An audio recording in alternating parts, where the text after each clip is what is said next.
Bonjour, aujourd'hui nous allons apprendre à confectionner une rose en pâte d'amande. Pour cela, vous formez un boudin de pâte d'amande rose ou d'une autre couleur et vous portionnez 2 tronçons de taille égale. Vous allez ensuite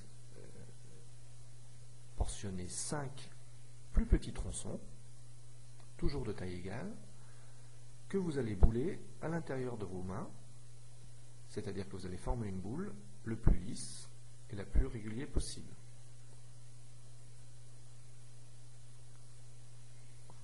Vous allez confectionner le cœur de la fleur en forme de poire ou de pyramide.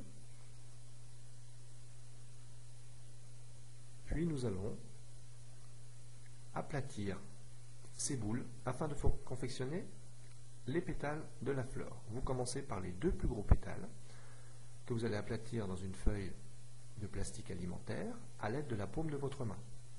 Vous devez former un disque très fin avec quand même un tout petit peu d'épaisseur au centre.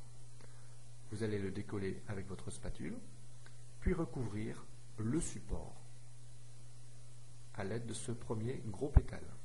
Donc, vous recouvrez le côté gauche, puis le côté droit, comme ceci. Le support doit disparaître sous le premier pétale. Vous allez faire de même pour le deuxième gros pétale. Vous allez tourner votre support à 180 degrés afin de coller le deuxième en face le premier pétale. Vous serrez légèrement au pied et vous recouvrez le premier pétale. Les 5 plus petites boules, vous allez également les aplatir dans la feuille de plastique alimentaire à l'aide de la paume de votre main, le plus régulier possible. Vous allez toujours les détacher à l'aide de la spatule et les coller tout autour de votre support. Voici le premier pétale.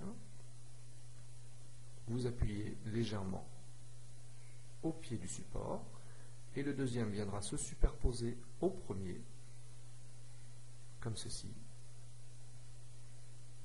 Puis le troisième, vous tournez légèrement le support à chaque pétale,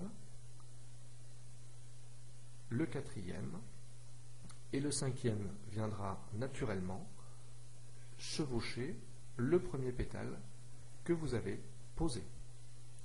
Voilà, n'oubliez pas d'appuyer légèrement au pied du support afin de coller le pétale. Resserrez un petit peu afin d'affiner la base de la fleur. Vous pouvez légèrement retrousser un peu le bord des pétales afin d'apporter un petit peu de réalisme à votre fleur.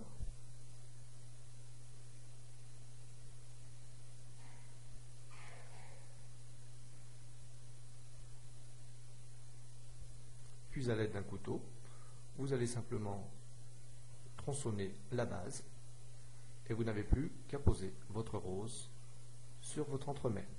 N'oubliez pas de confectionner quelques feuilles avec de la pâte d'amande verte.